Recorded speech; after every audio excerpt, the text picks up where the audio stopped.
Assalamualaikum warahmatullahi wabarakatuh. Alhamdulillahirabbil alamin. Wassalatu wassalamu ala asrofil anbiya'i wal mursalin wa ala alihi wa sahbihi ajmain, amma ba'du. Puji syukur marilah kita panjatkan kehadirat Allah Subhanahu wa taala atas karunia-Nya kita masih bisa diberi kesehatan dan kelancaran dalam mencari ilmu. Mudah-mudahan setiap derap langkah bisa membuahkan pahala bagi kita semua, bisa menjadi penghapus dosa dan mengangkat derajat di hadapan Allah Subhanahu wa taala. Tak lupa, sholawat serta salam senantiasa tercurah kepada junjungan kita Nabi besar Nabi Muhammad SAW dengan ucapan Allahumma sholli ala Sayyidina Muhammad wa ala ali Sayyidina Muhammad, yang dimana karena berkat beliaulah kita bisa ada di zaman yang terang benderang seperti sekarang ini. Baiklah, pada kesempatan kali ini saya akan menjelaskan sedikit tentang makna sabar di dalam kehidupan kita sehari-hari. Yang pertama, kita harus tahu dulu apa sih sabar. Jadi, sabar berasal dari kata sabaro yasbiru, yang artinya menahan. Dan menurut istilah, sabar adalah menahan diri dari kesusahan dan menyikapinya sesuai dengan syariah dan akal. Menjaga lisan dari celaan dan menahan anggota badan dari perbuatan dosa. Sabar adalah pilar kebahagiaan seorang hamba, karena dengan kesabaran seorang akan terjaga dari kemaksiatan, konsisten dalam menjalankan ketaatan, dan tabah dalam menghadapi berbagai cobaan. Ibnul Qayyim rahimahumullah berkata, kedudukan sabar di dalam iman laksana kepala bagi seluruh tubuh.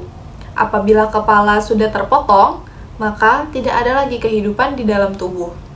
Jadi, sabar merupakan ajaran yang banyak sekali disinggung di dalam Al-Quran maupun hadis, sehingga manusia senantiasa diarahkan untuk selalu bersabar dalam menjalani kehidupan di muka bumi ini. Kesabaran yang sebenarnya adalah kemampuan dalam mengendalikan sikap dan menahan emosi sehingga bisa dengan ikhlas dan rela hati menerima kondisi yang sedang dihadapinya demi mendapatkan balasan yang baik di akhirat nanti. Allah Subhanahu wa taala berfirman dalam Quran surat Al-Baqarah ayat 153 yang berbunyi, ya ayyuhallazina amanu sta'inu bis-sabri was-shalah innallaha 'alas sabirin. Yang mana artinya, hai orang-orang yang beriman, jadikanlah sabar dan sholat sebagai penolongmu. Sesungguhnya Allah beserta orang-orang yang sabar.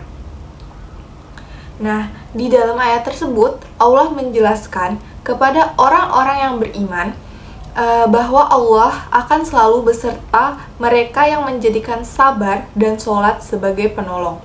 Allah juga menjanjikan kedudukan yang paling tinggi di surga bagi hamba-hambanya yang bersabar.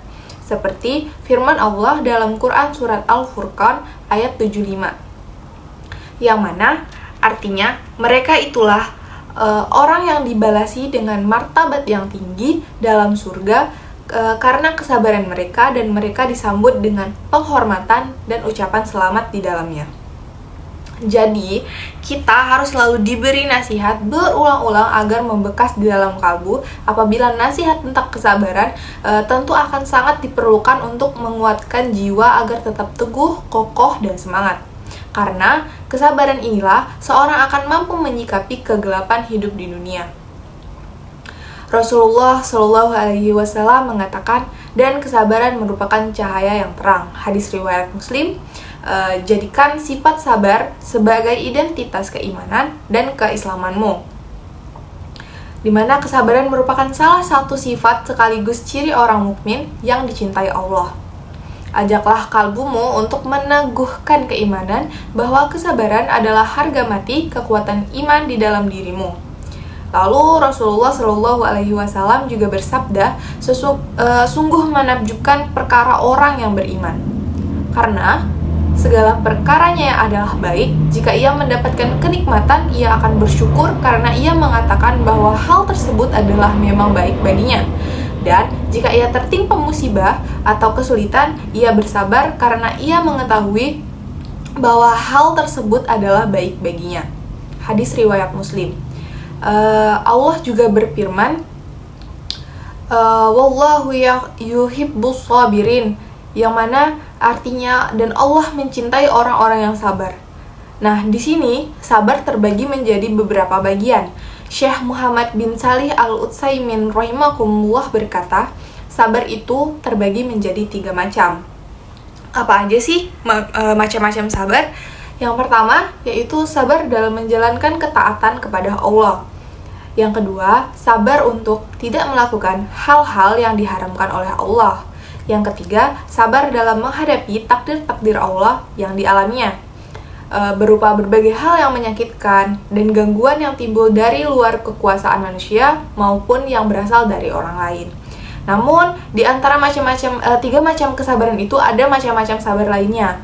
Yang pertama ada sabar dalam menuntut ilmu, yang kedua sabar dalam mengamalkan ilmu, lalu sabar dalam berdakwah, sabar dalam kemenangan, lalu sabar menjauhi maksiat, dan yang terakhir adalah sabar menerima takdir.